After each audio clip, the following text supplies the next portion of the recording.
It was another country, I forget where. Okay. Because it looks like a New Jersey backyard. Oh, of To course. the foliage, you know what I mean? Yes. And the Oh, fence. see, I'm already moving. Yeah, I don't think those are digits. Yeah, I don't think so either. Oh, I wonder how big it was. It was Like pretty one of those really big. big ones? Oh, It was okay. like Yeah. coming at you, and then a tail. So, And this that is was interesting too, interesting. because his head, you'd have to do foreshortening and make yes. his head, yeah. I just love how it's kind of looking at you. That's what drew me to it. So, I was like, you are going to be immortalized forever. Oh, thank you. That's nice. Yeah. Thanks. My case does kind of work as a stand, but at the same time, it's flimsy and floppy. So, all right, we have bump here, eye bump, head stuff. And then over here we have, if this is the nostril. Ooh, I've never drawn it. We're just gonna call it a reptile for broadness sake. Find that angle, find that angle. We have nostril here, middle, eye socket stuff, eye opening, eyelid. We're gonna call that a brow bone. Mm-hmm. Seems appropriate, right? All this middle stuff. There we go.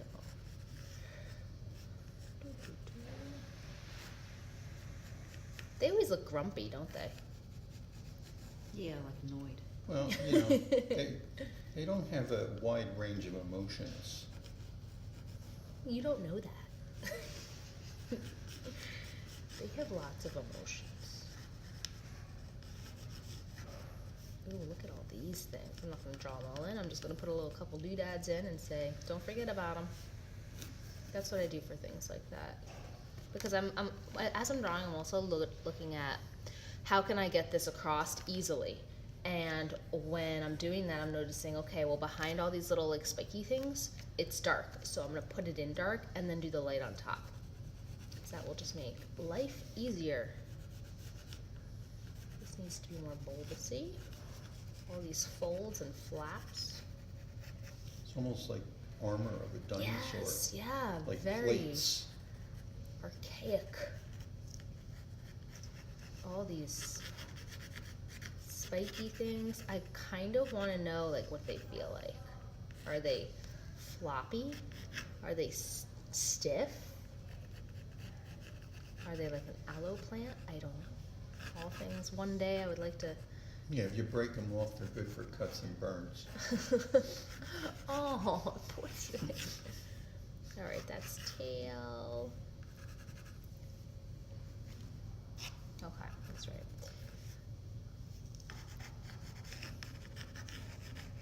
Neck fold flap.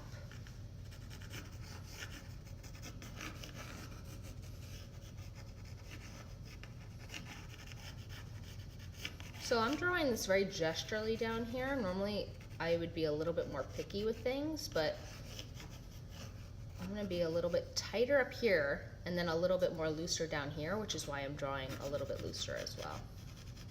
Ooh, look at that texture on that leg. Yeah, Looks that's like a gonna be fun snake. to do. We just had a snake in our house. Yeah? Ooh, and I'm not anti-snake, but I went downstairs and I saw this like black thing slithering towards like where I was, and I was like, Rob, go downstairs. I need you to take it out, but don't kill it. But remove it from my home. Was Should it a not- garden snake? Yeah, it was probably something just like that. It wasn't anything crazy. And he said it was dead, and I was like, no, that thing definitely moved towards me. It was playing dead when he was gonna try to remove it. Maybe. He also said maybe the cats got into it, so. Oh yeah, they like snakes.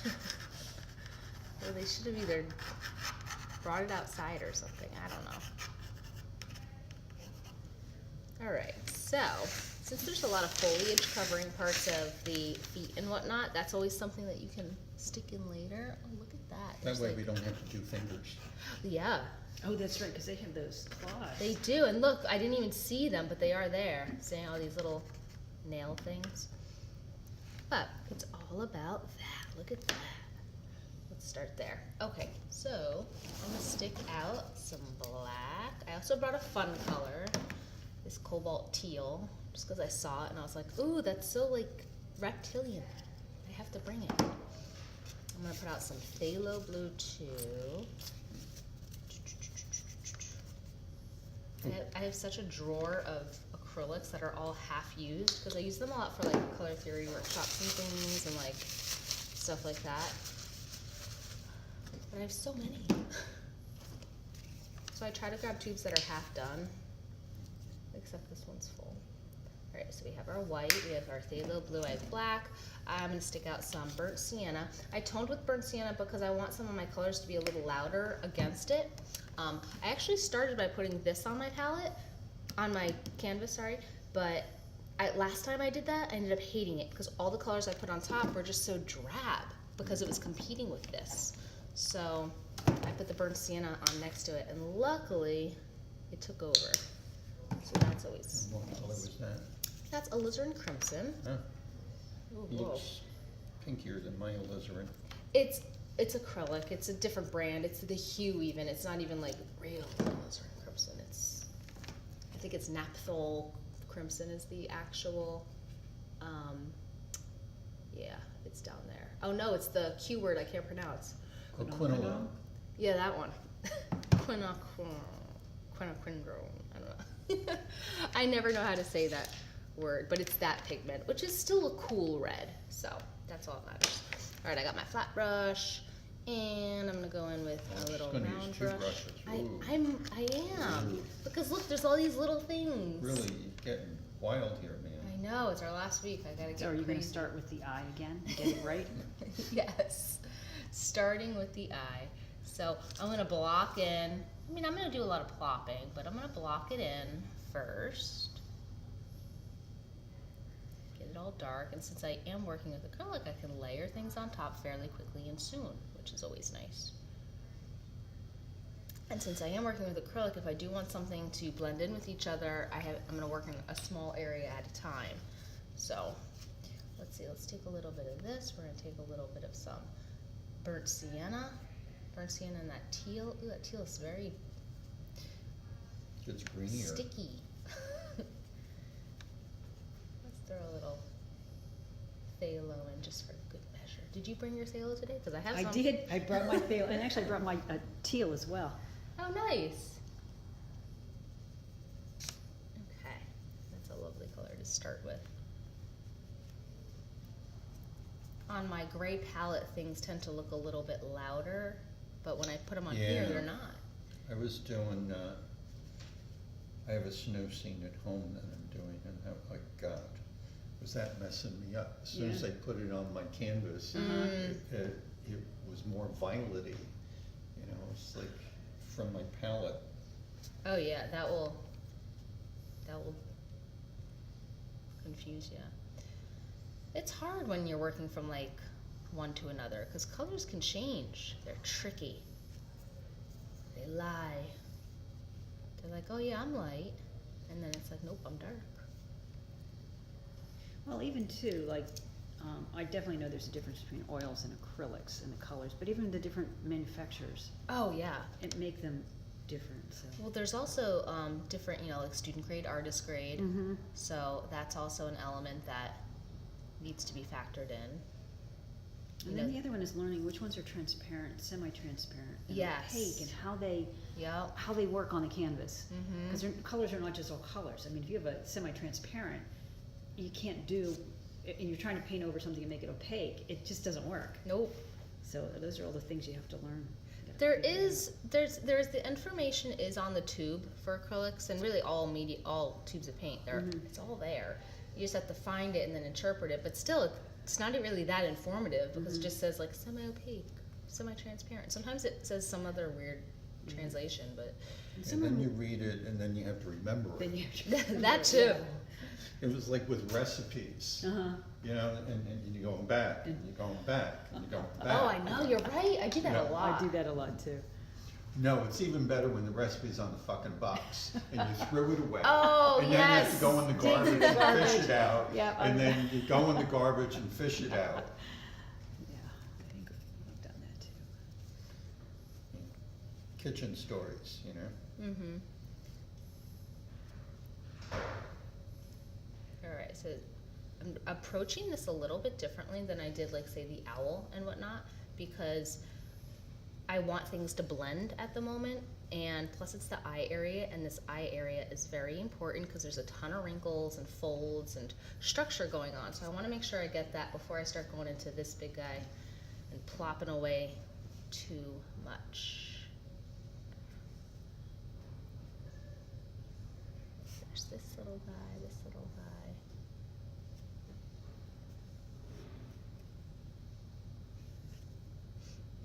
Gee, if only my wrinkles were that entertaining.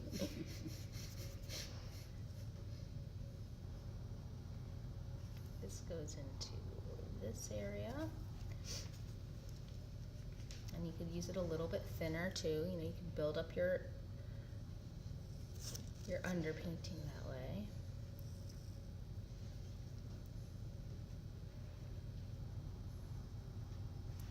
And that goes into all that stuff. Since I'm in, we'll call it minor mode, where I'm doing little things, I'm just gonna plop in his little nostril. Say, this is where you're gonna live, don't worry. This is what I carry to get my angles. Of course you would. Okay. That's good though. I mean, I use a paintbrush, but that's just as good because you could see through it. No, I love it. My portrait teacher was like Yeah. doing this. And, Yeah, yeah, right. It helps. It's easy once you get the hang of I have it. no idea what I'm doing. I gotta do rulers, millimeters, centimeters, inches. Oh, so you like the number factor. I can't do that, you know? Mm. And it's like this, and this is 1/3 of that, and you, Right. yeah, it actually, when I took a, portrait drawing class from Uh-huh. Oscar, and he was very big on that, how to do, and I had never, you'd always see them do it, but I never knew what they were doing, it's like, really? But then I thought he they were explained it. hitchhiking. And I use it all the time, but every once in a while, when I can't get something right, I will go back to my ruler. And I Yes. will say, I'm looking at this, and this is this far, and then I'll go to my painting, and I'll do the math, and Yeah. divide it. Right. Sometimes numbers and I sometimes get along. I usually just go there when it's just like not working. Yeah, like last resort. Yes. You know what I need? I need some yellow. This is very like peachy yellow. Ooh. That's okay. I could Here, use, here. thank you. I could use some yellow ochre, but I didn't bring yellow ochre today, but that's okay, because I'm gonna take some burnt sienna, some cadmium yellow, some white, and we're gonna make our own little creamy mixture. Thank you. It added character, right? It has to be a lot lighter. Plopping in.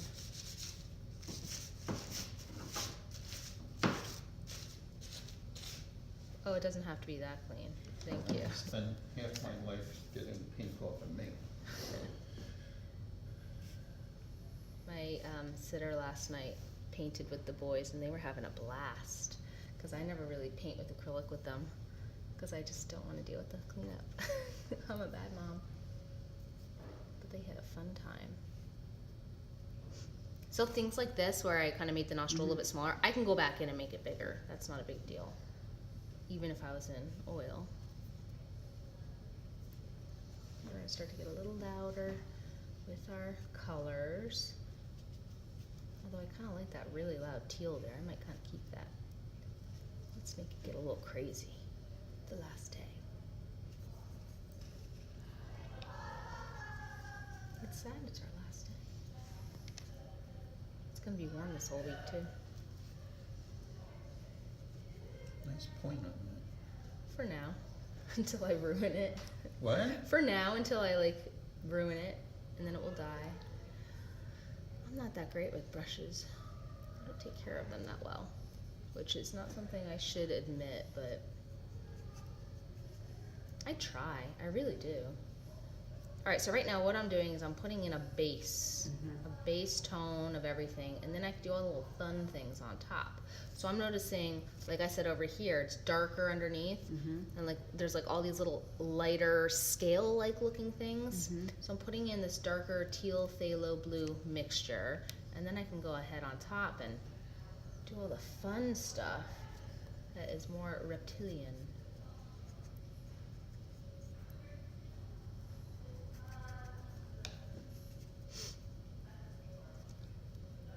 This goes down here.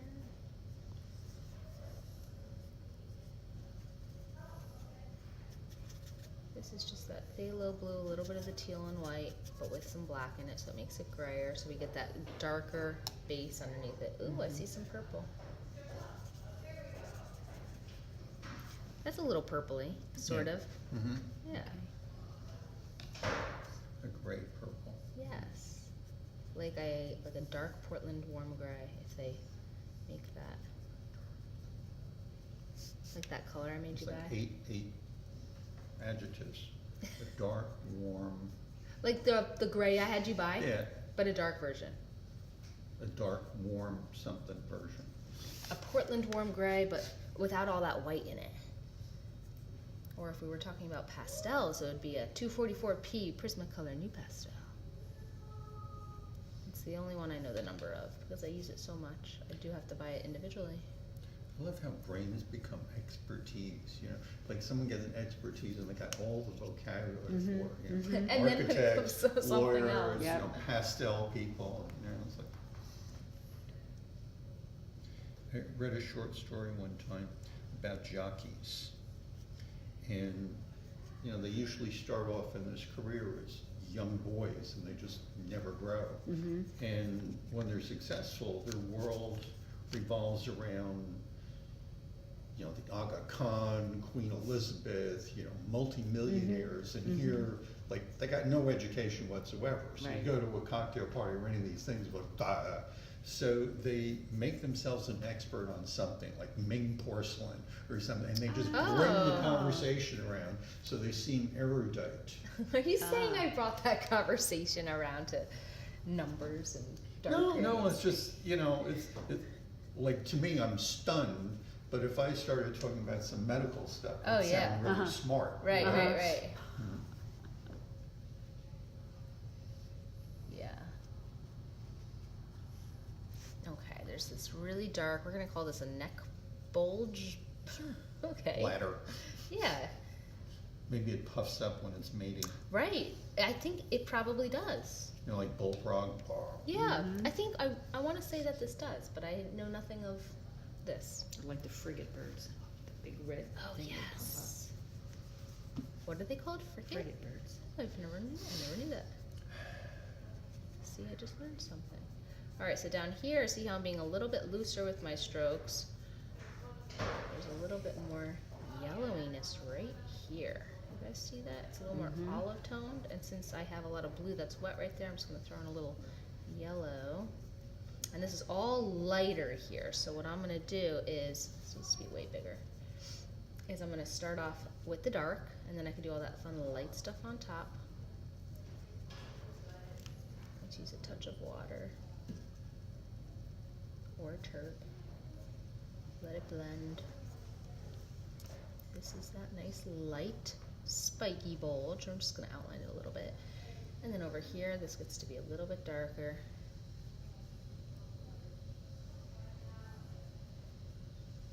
Rounding around there. And then by the time I block this in, I'm gonna go back to the face area.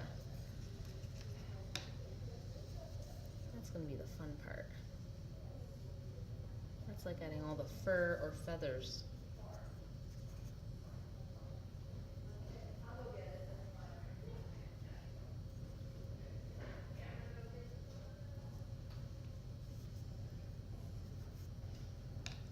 And I think I lost my drawing here, so we'll just plop it back in. Okay. Let's go back to our little mini one for the time being. And let's have some fun. So I'm going to start off by blocking my, bless you, Bless you. my block again.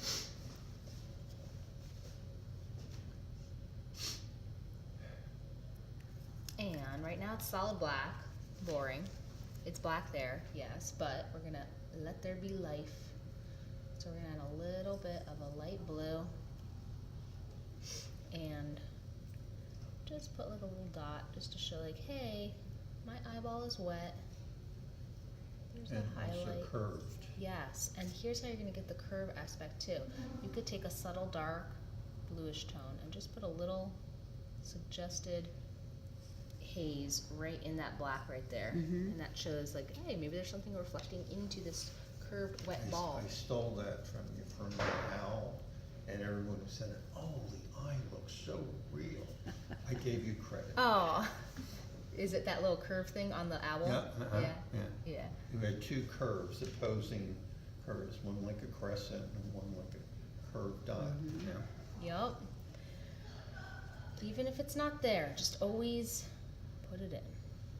Well, Picasso said, good artists don't borrow, they steal. Oh. We know what kind of person he was. Oh, I read this great book, Montmartre, The Birth of Modern Art, from Matisse to Picasso. And it was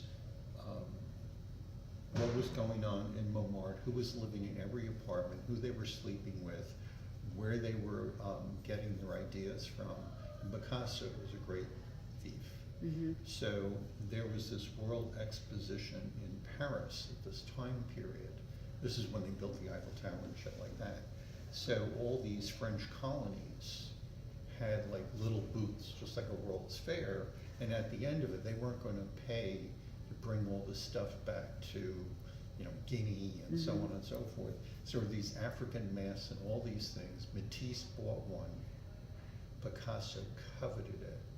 Really? And this is where he got those primitive featured women and Uh-huh. stuff. This was Oh. stolen from African masks Oh, and interesting. statues He was just that were on inspired. the flea market Oh, thing. cool. And then he stole from Grok, from Cubism, and Well, so on. that, yeah, Yes. that I know. I wonder if they made a movie about that. So when I was in Paris a couple of years ago, I have this great guidebook, access guides to cities around the world. They stopped publishing them, but you can buy used ones. And I went to every single place that the Impressionists lived in Montmartre. It gave you the address and the building. Wow, I found neat. all the plaques. Uh-huh. Oh, yeah. Oh, wow. You know, and the 3 windmills that still exist in Montmartre, because it's the highest point in Paris, so they had windmills that would, you know, Wow. grind flour and stuff like that. I just had a great time. You know, Yeah, I was sounds like off on my own mini thing. That sounds fantastic. Alright. Slow and steady wins the race with this guy. So even after this, like I could even still go in and, for example, I'm gonna do that now. I'm gonna take a little bit of pure white. I'm just going to amp up this highlight just a little bit. So subtle, but it just adds a little bit more pizzazz to the eye. And sometimes what I'm doing is I'm working a little bit more with a dry brush on this too, because that helps get that texture down. It also helps you not to be too picky with stuff. So you can make a strong triangle there. I'm looking at that one. And then I'm just gonna lightly fade it out. Sometimes I'll finger smudge a little bit. I don't know if that's like a technical thing to do, but it works.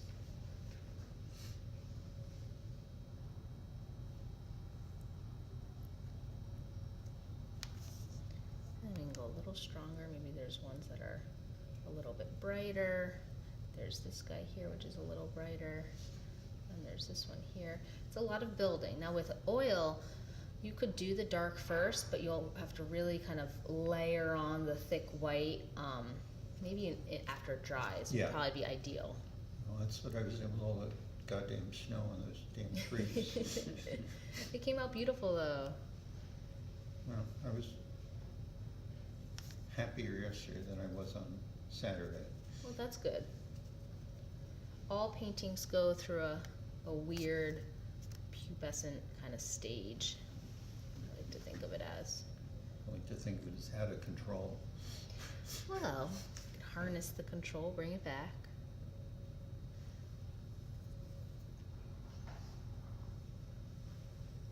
I know my nostril's a little low, but no one needs to know. It's fine. So I'm gonna leave like little pockets of this dark here, so it reads as like in between bumpy scales. Wash and dry. Let's reshape that nostril. Notice I'm rolling my brush constantly. I don't know if you guys do that. And then I'm gonna dry it a little bit. A point. Make it a point, and then I'm gonna dry it a little bit just so it absorbs a lot of that wet moisture out. I do the same thing with oil. I do the same thing with watercolor. I say it's taking the brush for a nap. And here's our little slit. And there's a lot of little fun crevice darks happening here, so while I have a dark on my brush, I'm just gonna do a couple little doodads in here.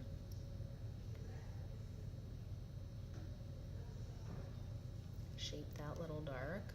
So with this approach with acrylic, I know I'm working very differently than I did with the owl and oil, but it's just because I want to be able to smush and mush certain areas while they're still wet. And if I do want to like lay down an area, I'll lay it down everywhere and then go back in. Now if it were me just sitting here for like 3 hours painting this, and not like a full-blown demo, I would have maybe plopped the entire thing first. But since I knew that this was going to be more time-consuming up here, so I only plopped like a section of it. But I'll plop more of it later on. Let's get this nice little smile. We're going to call him a smile. He kind of looks a little bit more of like a devilish, he's got something planned. I thought it was a savoir-faire look. I don't even know what that means.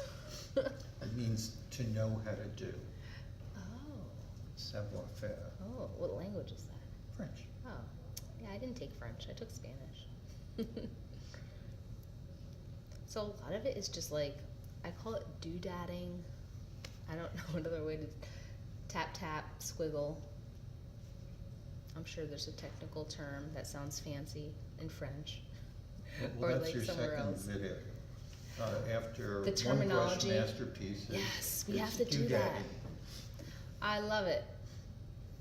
I'm still down. We gotta do it. I always thought I should be in advertising. You should. Get into it right now. Nah, I don't wanna work anymore. I'll thank you. Alright, let's get some light. And my brush is not really that wet. And you can tell just by like the way my paint is applying on top, how you can see this kind of texture. That has a name. I don't know what the name is. I forget. I looked it up once and I was like, wow, that stuff has a name. And then it left my brain. The what? That little, see that little like texture-y, that you can see the canvas? Yeah. Where it sees even pockets of this color underneath? That has a name. Okay. I can't offer any more than that. I always tell people that. You would think I would have Googled it again by now. Maybe today's the day. I'm call it zippity doo-dah instead of doo-dah. Yeah, there you go. What I love about acrylic is that, I mean, you could do so much in one sitting. It's just a matter of knowing when to do it.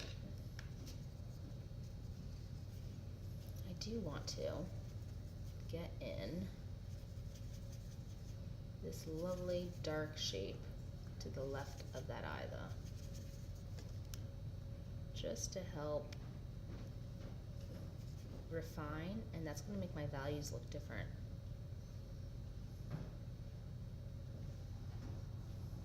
This goes into that area. This comes in and around and up, and then there's like a little bump. I need to flip it upside down. Since I'm righty, I need to rest my hand down here. Can I flip this upside down? Yes, I can. Watch. Lock the screen. Where's lock? Here. And then we're gonna flip it. So now it won't fix itself. It was worth your tuition just to learn that. How to lock your canvas. Cause upside down is so much better for shapes. I know, yes. And that is why I wanna flip it upside down too, just so I could see like, okay, it scoops in here, it scoops out here. There's a pretty abrupt little angle there. There's a straight line, then it goes in towards the eye bulge, out of the eye bulge, around the eye bulge, and up into some fling. So all these little shapes and nuances I didn't have right off the bat, because you know, it was just a pencil drawing at that point. So the darks are going to help shape your lights. Your background helps shape your subject. So a lot of the times people will keep their background till the very end. It's like, no, you got to do that now. That is important. So once you put it in, everything changes. A little bit bluer.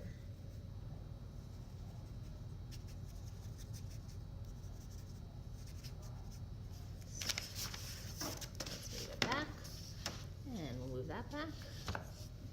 And then we're gonna move to our big spikes on the neck. So all these things. So since this is dry now, good, I'm gonna take a light, maybe not that light yet. And things always dry a little bit darker, but I just wanna slowly place them in with a light that's not too light yet. So there's some of these short little guys, they're kind of not even there. Then there's some really strong ones. It looks like candy corn. I was thinking shark teeth, but yeah, candy corn's nice. Did you know that if you stack candy corn in a circle in like a big cylinder, it looks like a corn on the cob, which is why they call it candy corn. And that's how you're supposed to actually eat it. I find it disgusting. I don't like it either. I think it's more for like decor, in my opinion. Almost like Necco wafers, America's Oh, oldest yeah. candy, Mm-hmm. that have a shelf life of 3,000 years. Now, is Necco the brand that made those little hearts? I don't know. Those They Valentine's didn't hearts? make them this year. They didn't, because they got bought out. Ah. But they said next year they'll be back. They just said, we got bought out, we don't have time, give us a break.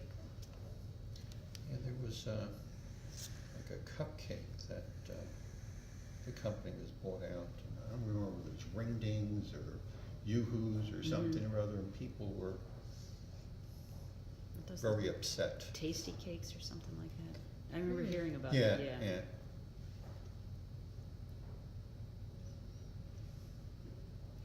Now that I have my light on that middle value, I'm noticing that there's a lot of darks also around here. Now, I could have handled that one of two ways. I could have made this area even darker right off the bat, so when I do put in my lighter colors, it shows as that higher contrast. But since I didn't do that right off the bat, what I'm gonna do is I'm gonna creep in with some darks around it and go that route. So, but yeah, pretty much, I mean, like, I'm gonna continue on this since I wanna show you guys a little bit more, with what the final layout will be. But I wanna have you guys get started too. But what I want you to think about is after you sketch it out, is putting in all of your main, like, base tones. Think of it as a very smooth surface. I do the same thing with dogs and cats and everything. And then, once you have a base that shows lights and darks, still form, just smooth form, then you can start putting in things like spikes, squiggly, nubby lumps, or if you're thinking like feathers or fur, that's when you do it too. So you gotta have the form down first before you start putting in all of the texture on top, because otherwise it's not gonna read correctly. And then with this, I'm just gonna build, but you know, you can kind of start to see how it will evolve. Yeah. But I'll get Lizarding. I'll Yes. get the whole thing plopped before the end of today. But yeah, Could you do mine and I'll just watch them? Sure. Yeah. Did you get us the printouts? Yeah, I'm gonna get those. And you got the drop too, right? Yes, Okay, yes, I good. So draw from the drop, and then the printout should be ready to go by then. Great. And also, when you're ready to do That I this, will call 'cause you I over. think that's That's the kind of thing actually would drive me that's crazy. gonna be actually super easy. Is it? Oh, that's good to know. Because to me, that would end up like drawing lines, and then it would just not. I mean, go this is very just like subtle texture. Like if you squint your eyes, it almost disappears. But down here, it's just black. With with its dots on it, dots, but yeah. dark dots, light dots, Dots. middle dots. Yeah. So that's all it is. But Can I will borrow your share a switch picture of blade this when I'm and done. some plastic off? Certainly. Let's take a close picture of this for now.